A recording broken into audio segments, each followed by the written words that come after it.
거예요? 여름이니까 여기다 폭우가 쏟아지고 있는데 저쪽에 해가 떠 있잖아요. 제가 그 과학적인 이유가 있긴 합니다. 호랑이가 시집 가서 그렇습니다.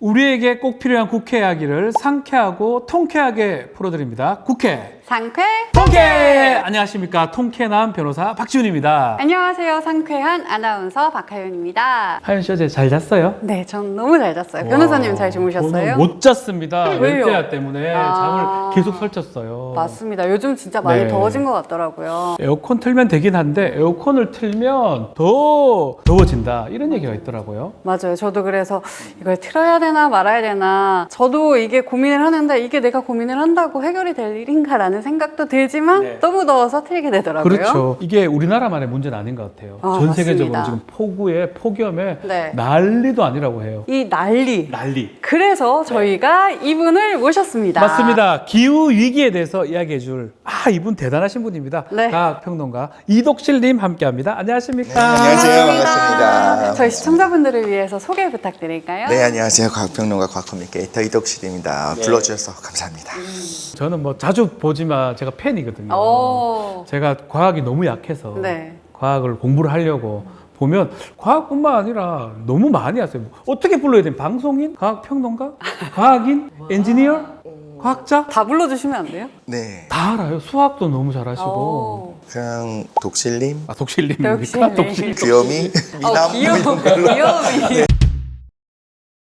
귀요미로 불러드리도록 할게요. 사실 과학에 대해서 일상을 살아가면서 꼭 필요할까라는 이런 생각도 들거든요. 네. 과학을 꼭 알아야 되는 그런 이유가 있을까요? 사실 오늘 주제랑도 연관이 되는 것 같아요. 이제는 어떤 결정을 해야 되는 상황에서 이런가 보지 뭐, 내가 딱 보니까 이런 것 같아 라고 하는 결정보다 되게 과학적 근거들이 필요한 경우가 많아졌어요. 그리고 가짜 과학, 유사 과학도 되게 많아요. 그래서 엄밀하게 이것이 맞는지를 판단하기 위해서 적어도 교양으로서의 과학 지식이나 아니면 과학적 사고 정도는 할 수 있어야 좀 미래 시민으로서의 교양을 가질 수 있다는 생각이 들거든요. 그런 면에서는 지식은 이제 검색해보면 나와요. 맞아요. 지식보다도 무언가 원리를 보고 내가 판단할 수 있는 능력을 위해서 좀 공부할 필요가 있지 않을까? 막 살지 말라는 뜻이에요. 생각하고 살아라. 생각하고 살아라. 살아라. 근거를 갖고 살아라. 오늘 그럼 저희도 잘 배워야 될 것 배워야 돼요. 오늘 같은데요. 배워야 됩니다. 오늘 배워야 됩니다. 막 살지 말라는 뜻이에요. 그럼 최근에는 과학 관련해서 어떤 주제로 가장 질문을 많이 받으시나요? 최근에 정말 말씀하신 것처럼 너무 더웠잖아요. 네. 그러니까 이렇게 볼멘 소리를 하는 거예요. 왜 이렇게 더워? 기후위기 진짜냐? 기후변화가 있는 거냐? 네, 이런 이야기들도 좀 많이 질문 받았었습니다. 단도직입적으로 질문을 드려볼게요. 왜 이래 더운 거예요? 여름이니까 덥습니다. 여름은 원래 덥습니다. 썸머. 되게 간단하네요. 썸머, 여름. 여름에는 이제 태양의 남중 고도가 높아요. 그러니까 태양이 이렇게 위에서 아래로 빛을 쪼다 보니까 단위 면적에 들어오는 빛 에너지도 많고 낮도 길고 그러니까 원래 여름은 덥습니다. 이렇게 말하니까 제가 할 말이 없네. 무식해지는데. 예전보다 더 덥게 느껴지잖아요. 그래요, 그 얘기. 실제로 더운 것도 있고요. 앞에 나왔지만 에어컨 얘기가 있었잖아요. 네. 이제는 더우면 에어컨을 켜요. 실내 들어가면 다 시원해요. 시원해요. 그러니까 우리가 열 적응을 못하는 것도 분명히 있어요. 원래 더운 날씨에서 그냥 땀 뻘뻘 흘리면서도 열대야에서도 뒤척이면서도 일주일 정도 지나면 우리 몸이 어느 정도 적응을 하거든요. 근데 지금은 적응할 새도 없이 좀 적응해서 더운 것 같았는데 직장 가면 시원하고 그러다가 뭐 어디 가면 시원하고 이렇게 하다 보니까 우리 몸 자체가 뇌가 혼란을 느끼는 거예요. 그래서 열 적응 자체를 못하는 부분도 있어서 분명히 에어컨을 키면 킬수록 기후 변화를 더 빠르게 하는 것도 있겠지만 우리 스스로에게도 적응할 시간을 못 주는 것도 분명히 있습니다. 그러네요. 동남아 분들은 또 잘 적응해서 생활하시더라고요. 맞습니다. 계속 그것도 그런 맞습니다. 상황이니까 오기 건기 그죠. 저희 7월 말에 사실 장마가 종료가 됐잖아요. 근데 이번에 겪으면서 느낀 게 조금 비가 내리는 양상이 달라졌다? 왜냐하면 저도 깜짝 놀랐는데 위치에 따라서 폭우가 쏟아지는데 한쪽은 쨍쨍해요. 맞아요. 제가 강변북로를 가고 있는데 분명히 여의도 지날 때는 비가 너무 쏟아져서 막 와이퍼를 막 틀었는데 동작대교 근처에 맞아, 가는데 갑자기 쨍쨍해요. 폭우 쏟아지다가 맑아지고 지역마다 다르고 이거 정말 동남아 기후 같기도 하고 왜 이래 된 겁니까? 스콜 같은 느낌이 들긴 하죠. 네. 제가 그 과학적인 이유가 있긴 합니다. 여기다 폭우가 쏟아지고 있는데 저쪽에 해가 떠 있잖아요. 그거 나 너무 놀랐어요. 호랑이가 시집 가서 그렇습니다. 왜 그러세요? 이거 과학적인 거 맞나요?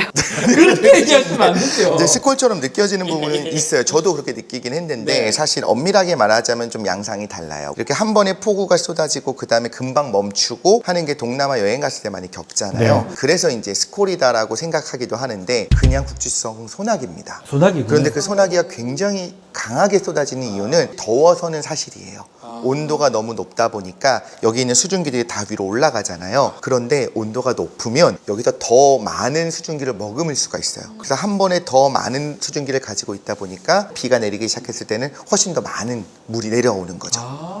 팍 쏟아지네요. 맞습니다. 국지성 큰 소나기. 맞아요. 오. 그러면 여름마다 더워지는 건 이게 맞는 건지 아니면은 기후 위기 때문에 정말 더워진 건지. 매 여름마다 더 덥다고 얘기해요. 올해는 최고의 더위예요 이러는데 이게 맞는지, 기후 위기 때문에 안 좋아지는 건지. 기후 변화라고 하는 것이 정확한 표현이 된 것 같아요. 예전에는 지구 온난화라는 얘기를 썼잖아요. 네. 그것도 맞는 말인데 왜 기후 위기 혹은 기후 변화라고 이야기를 했냐면 지구가 따뜻해진다라고 생각을 하면 그럼 여름이 더 더워지겠구나. 그리고 겨울도 오히려 따뜻해질 수 있겠구나. 크게 봤을 땐 그런데 우리가 기후 변화가 오게 되면 평균 기온이 얼마나 올라갔는지를 얘기해야 돼요. 네. 그래서 산업화 이전에 비해서 지금 1도 이상 이미 올라갔어요. 1도요? 네, 1도는 별게 아니잖아요. 솔직히 1도는 별거 아니게 느껴지잖아요. 1도야 뭐 그냥 그래요? 그런데 그것 때문에 이렇게까지 막 여름에 더운 날이 갑자기 확 늘어나고 이게 뭘 의미하는 거냐면 기후변화 때문에 단순히 1도, 2도가 올라가는 개념이 아니라 이런 변동성이 커지는 거예요. 네. 혹서기를 얘기할 때 온도가 최고 온도가 언제가 된다 얘기하면 몇 년 만이란 얘기가 나와요. 맞아요. 그럼 그 이전에 있었다는 거잖아요. 그 전에 있었는데 왜 지금이 더 더워? 뭐 40년 만에 그쵸. 최고 더운 뭐. 십몇 년 만에. 그렇죠. 네. 그럼 40년 전에는 있었다는 있었다는 거잖아요. 거잖아요. 이런 변동을 얘기해요. 그래서 신기록을 갱신한다든가 무언가 왔다 갔다 하는 정도가 확연히 커지고 있어요. 작년보다 올해가 커졌고 올해보다 아마 내년이 더 변동성이 커질 거예요. 더 최고 온도가 올해보다 내년이 더 높아질 거라고 얘기하기는 힘든데 네. 분명히 이렇게 왔다 갔다 하는 건 변동성이 점점 있을 커질 것이다. 거다라는 거죠. 이런 거를 이상 기후 현상이라고 할 것 같은데 네. 그러면 앞으로 봄에 눈도 내리고 네. 정말 눈이 한 번도 안 오는 곳에 눈이 오기도 하고 네. 60도, 막 40도 막 말도 안 되는 기온이 되기도 하고 네. 그런 일들이 계속 일어나게 되는 건가? 가능성으로는 그럴 수 있겠는데 일단 60도는 쉽지는 않을 것 같고 그 죄송해요. 40도는 가능할 하는 소리 거예요. 막으면 네. 올해는 최고의 더위예요 이러는데 눈이 한 번도 안 왔던 부분에 눈이 오게는 가능해요. 근데 갑자기 폭설이 내린다든가 하는 것들은 이런 문제라기보다는 사실 과거에 화산이 폭발했을 때 그때 나타난 엄청난 양의 어떤 이산화황 같은 것들이 성층권까지 올라가요. 그럼 전체적으로 온도가 떨어지거든요. 예. 과거에 탐보라 화산이 폭발했을 때 유럽에서 그 다음 해 어떻게 교과서에 기록이 돼 있냐면 여름 없는 해로 기록이 돼 있어요. 화산 한번 터졌다고? 네, 강한 화산이었고 그래서 그 다음 해에 어떤 지역은 뭐 2도, 3도 이상이 떨어지기도 하고 몇 년 동안 평균 기온이 떨어지고 그때 뭐 캐나다 어느 지방은 진짜 말씀하신 것처럼 여름에 눈이 내리기도 하고 캐나다에서? 네, 그런 기록들이 있었습니다. 이게 기후 이상 같기도 한데 우리나라도 기후 이상 영향권에 있는 겁니까 그러면? 기후 변화로 지금 얘기를 하자면 당연히 그렇죠. 전 세계적으로 그렇기도 하지만 우리나라도 굉장히 크게 영향을 받을 겁니다. 그래서 국회에서도 이 문제를 굉장히 심각하게 보고 있다고 하는데요. 작년에 국회 미래연구원에서는 국가 현안 대토론의 주제 중 하나로 이 기후 위기를 꼽아서 진행을 한 적이 있다고 맞습니다. 합니다. 계속해서 세미나나 토론회 등 계속 열고 있는데 이제 문제는 요즘은 기후 위기가 아니라 기후 재앙이라는 표현을 쓰더라고요. 이건 큰일 났다. 그만큼 심해진다는 뜻인데 이런 이상 기후는 언제부터 있었던 건가요? 최근에 있었던 것 같지도 않고요. 이상기후라고 한다면 사실 최근에 있었던 거를 이야기를 하는데 자연적으로 움직이는 것들 우리 기후변화가 원래 있거든요. 지구의 움직임의 변화가 있고 태양과의 어떤 거리의 변화, 이심률의 변화 여러 가지가 있어서 근데 그 부분은 우리가 여기서 기후변화로 보지는 않고요. 보통 우리가 얘기하는 기후변화가 언제 시작됐는가를 얘기할 때는 산업화 이후를 얘기해요. 산업화가 일어난 다음에 사람이 엄청난 양의 탄소를 배출하기 시작하면서 사람의 기인한 기후변화를 이야기를 해요. 근데 당연히 1900년대 초반부터는 아무리 뭐 많이 산업화를 했다고 하더라도 지금처럼 많지는 않았거든요. 그런데 최근 들어서 이것들이 누적이 되고 엄청난 양의 탄소 이산화탄소를 계속 뿜어내다 보니까 당연히 이젠 전체적인 위기의 상황으로 오게 된 거죠. 그러니까 인간이 개입해서 뭐 18세기, 뭐 17세기 영국 산업혁명 그 이후에 계속 맞습니다. 쌓이고 쌓인 게 이게 이제 이상 기후로 간 거다 이렇게 봐야 되겠네요. 맞습니다. 인간 탓이 아닌 기후 변화에 대해서는 우리가 어쩔 수 없는 부분이니까 그건 논의의 대상으로 놓지 않는 거예요. 근데 제가 알기로는 예. 요즘 너무 더운 이유가 이 끓는 지구라고도 하잖아요. 그 이유가 해수 온도 상승 때문이다라는 이야기가 있더라고요. 다 사실 연결되어 있는 부분이 있는데 원래 우리가 알다시피 물이라고 하는 것이요 엄청난 연용량을 가지고 있어요. 다시 말해서 위에는 더워도 바다는 시원하잖아요. 시원해요. 그 말은 뭐냐면 이 부분은 온도 변화에 되게 둔감해요. 물이요. 지금 태양에서 들어오는 에너지들을 이 온실가스 때문에 점점 뜨거워지고 있잖아요. 예. 근데 그 변화 폭을 많은 부분이 바다가 막아주고 있었던 거예요. 본인들이 흡수를 하면서 바다가? 그리고 양이 되게 많아요. 그런데 그 부분도 한계가 있거든요. 네. 그래서 바다도 온도 변화가 지금까지 꽤 오랫동안 올라가고 있었고 그래서 더 이상 어느 정도 막아주기 힘든 상황이 된 거 아니냐? 그렇기 때문에 이제 더 심화될 수도 있다 이런 이야기가 나오는 거죠. 와, 그럼 기후 변화로 발생되는 또 다른 것들은 뭐가 해수면 있을까요? 상승도 있고. 우리가 생각하지 못한 것들의 문제가 생길 수 있는데 모기가요. 모기? 네, 우리나라에도 모기가 있잖아요. 모기? 그렇죠. 근데 우리나라가 겨울이 되면 모기가 성충은 죽어요. 살 수가 없어요. 성체는 죽고 그래서 뭐 이제 아래 형태로 사는 건데 네. 만약에 온도가 몇 도 정도 올라가서 성충 모기가 살아남을 수 있게 되면요. 모기가 유발하는 전염병이 끊기지 않을 수 있어요. 그냥 그 질병을 매개하는 모기들이 계속 살아남아서 퍼져서 우리나라가 가끔씩 있는 병이 아니라 아예 언제나 있는 병으로 될 수도 있는 풍토병 거예요. 같이. 근데 요게 온도 2도 올라간다고 이런 일이 일어날 거 생각하기가 좀 어렵잖아요. 이런 일들이 좀 당면한 위험이라는 생각이 들기도 하고요. 그 우리가 지금 계속 말씀하지만 피해 보는 거는 우선적으로 개발도상국 쪽에 힘없는 사람들이 피해 보는 거 아닌가요? 맞습니다. 그 부분이 지금 굉장히 윤리적인 딜레마였어요. 이제 막 세계 공장 역할을 하면서 이산화탄소를 막 뿜어내고 있는 나라들한테 너희들 이거 하지 마라. 뭐 인도나 그렇죠. 중국한테 지금 뭘 뭐, 하잖아요. 네. 우리 같이 살아야 되는데 너희가 이렇게 계속 지들은 만들어. 다 해먹고. 그래서 그 흔히 말하는 우리가 말하는 선진국들 이미 산업화가 끝난 나라들이 많은 부담금을 부담하고 있어요. 그리고 원래 지금 계속적으로 제조업 위주로 하고 있는 나라들한테 좀 천천히 해도 된다라는 이야기도 해주고 더 완화해 준 부분이 있었어요. 그런데 지금은 그냥 온 인류의 과제가 돼버렸기 때문에 네. 일단 지금 모두가 같이 참여하기로 약속이 되고 이 부분에 대해서는 합의가 된 건 사실입니다.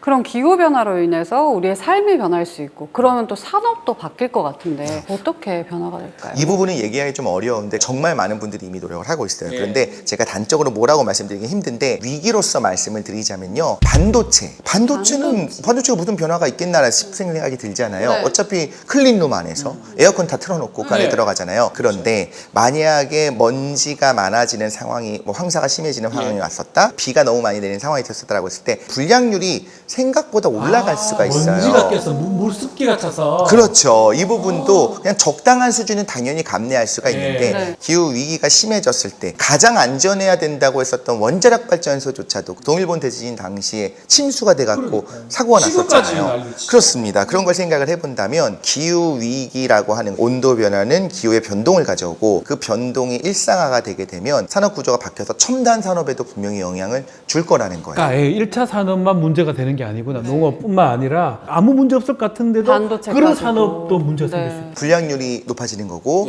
또 인건비가 달라지는 거고 그러면 결국 공장은 이전해야 되는 거예요. 그만큼 기후가 너무 중요한데 오늘 계속 얘기하다 보니까 저는 1.5가 좀 귀에 자꾸 1.5 거슬려요. 네네네. 1.5 온도 상승. 네. 그 1.5가 재앙으로 가는 겁니까? 왜 하필이면 1.5도입니까?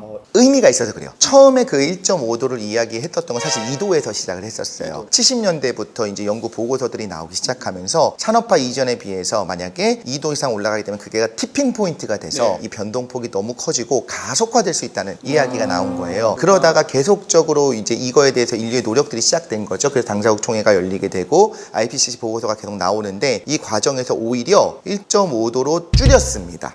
2도를 생각하고 우리가 계속적으로 노력을 했었는데 다시 계속적으로 연구를 해보니까 2도는 너무 높아. 2도가 되면 위험성이 꽤 많이 커져. 1.5도 이하로 제한을 해야 돼라는 이야기가 나오기 시작한 거예요. 실제로 기후변화를 줄이기 위해서 우리가 노력을 하자고 하면 엄청난 경제적 손실이 있는 걸 다 알아요. 그러니까 당연히 최대한 못 본 척하고 이도 너무 과해. 한 3도 정도 합시다라고 하는 압박이 오히려 더 있었어요. 그런데도 불구하고 1.5도로 줄인 거는 정말로 위험하다는 문제의식이 있기 때문에 우리가 생각하지 못한 여러 가지 효과들이 나타날 수 있어서 근거를 가지고 줄여놓은 겁니다. 우리가 원하는 건 항상 제발 그 자리에 그대로 있어라. 그래. 변화가 느리게 일어나라 인 거거든요. 천천히 일어나야 되고 1.5도를 넘어가면 안 되겠구나. 네. 또 기상청에서 발표한 우리 시나리오에 따르면요, 21세기 후반에는 연평균 기온이 현재 대비 최소 2.3에서 6.3도까지 상승을 한다고 합니다. 현재는 겨울이 107일로 가장 길잖아요. 근데 이제는 여름이 170일까지 129일에서 21세기 후반에는 이렇게 21세기 길어진다고 후반까지 합니다. 살진 않겠지만 후손들도 있고. 근데 이 생각해 보니까 끔찍하네요. 170일. 여름이 그럼 여름 170일. 겨울 막 2개밖에 없는 날씨. 지금도 비슷한데. 봄이 와. 되게 짧고 가을이 너무 짧아지겠죠. 더울 것 같은데 그러면 지금도 더워 죽겠는데. 근데 단순히 더운 것만의 문제는 아닐 것 같아요. 21세기 후반이 됐다고 하면 최적의 시나리오 간다고 하더라도 네. 올라가는 거 막을 수는 없어요. 어느 정도는 계속 올라갈 거예요. 근데 21세기 후반 정도에 우리 과학기술이면 에어컨은 팡팡 쓸 수 있을 거예요. 그래도 여름은 버틸 수 있을 겁니다. 그 부분의 문제가 아닌 거예요. 예를 들면 겨울이 좀 줄어들고 나는 원래 추운 거 싫어했는데 잘 됐어. 난 여름 원래 좋아하고 동남아 날씨 좋아해. 하는 분들처럼 이렇게 생각할 거는 아니고 굉장히 커다란 게 농작물부터 시작해서 많은 부분에 있어서 변화가 있을 거라는 거죠. 그래서 저는 네. 실천할 건 좀 실천해야 된다고 생각이 듭니다. 자, 지금 여기 좀 시원하거든요. 에어컨 좀 꺼주세요, PD님. 다 꺼져 있구나. 어쩐지 덥습니다. 그러니까 우리가 좀 당장 실천할 수 있는 게 그런 게 도움이 크게 될 거냐라고 얘기한다면 그거는 모르겠습니다. 사실 또 종이도 나무를, 그렇죠. 그러니까 또 누군가 나무를. 만드는 건데 쓸데없는 노력이다가 아니고요. 그럼에도 불구하고 우리를 불편하게 만드는 법안들이 계속 나와요. 일회용품을 못 쓰게 한다든가, 뭐 커피숍 안에서 계속 이런 플라스틱을 못 쓰게 못 쓰게 한다든가. 하죠. 왜 그렇게 하냐? 저는 이게 필요하다고 생각하죠. 불편하죠, 당연히. 이것 때문에 뭘 하기 시작하냐면 텀블러를 갖고 다니는 분들이 시작돼 있어요. 그리고 플라스틱 빨대를 못 쓰게 하는 걸 보면서 투덜투덜 대면서 쓰다 보니까 빨대 없는 컵이 나오기 시작했죠. 이런 산업 자체 그리고 아이디어들이 나오기 시작해요. 이게 뭘 하는 거냐면 계속적으로 우리 이거 위기고 우리가 해결해야 되는 거고 계속 환기시키는 거예요. 근데 이거에 대한 문제제기를 왜 하냐면 불편하게 만드는 얘기를 왜 하냐면 사람은 정말로 망각의 동물이기 때문에 이 인식을 계속 가지고 있어야 돼요. 빨대 하나하나 비닐봉투 하나를 못 쓰게 하는 거에서 촉발된 것들이 지금 우리가 모이면 무슨 얘기를 합니까? 계속 이런 기후 변화에 대한 이야기를 하고 맞습니다. 언론이 계속 이야기를 하고 일부러라도 내 자신을 깨우고 내가 불편하게 하는 그 이야기를 계속 듣는 것이 저는 꼭 필요하다고 봅니다. 오늘도 이렇게 정신없이 달려왔습니다. 오늘은 이제 독실님을 모셔서 기후 위기에 대해서 이야기를 나눠봤는데요. 오늘 어떠셨나요? 벌써 끝난 거예요. 정신없이 달려왔어요. 저는 또 불러주시면 좋겠습니다. 할 말이 아직도 많으시죠? 기후 말고 또 다른 전문 뭘로 불러줬으면 좋겠냐고 처음에 물어보셨잖아요. 솔직히 MC라고 불러주셨으면 좋겠다. MC? 네. MC? 여기 MC? 3명으로 해서 여기 MC? 같이 이야기하면 좋겠다. 국회, 상쾌, 통쾌, 과학. 그러네요. 왜 그러냐면 저도 이야기를 나누는 것도 좋았고 사실 말씀하신 내용들을 들으면서 저도 또 깨닫는 것들이 있거든요. 나는 크게 관심 없고 그냥 뭐 이거 가짜 아니야? 뭐 에어컨 좀 온도 그래도 25도가 아니라 26도에 한번 해볼까? 이 하나의 노력을 하고 있지만 여기에 정말 엄청난 노력을 들이고 있는 수많은 사람들이 있습니다. 이것도 좀 기억을 하고 우리가 지지해야 하는 것도 중요하겠다는 생각이 지지하는 거, 우리가 지지하는 거 알겠습니다. 자, 지금까지 어려운 과학 이야기 아주 쉽게 풀어주신 우리 독실님께 감사의 말씀 드리겠습니다. 고맙습니다. 감사합니다. 상쾌하고 통쾌한 한판 토크. 다음에도 저희는 상쾌하고 통쾌한 국회 이야기로 돌아오겠습니다. 국회 당쾌 통쾌!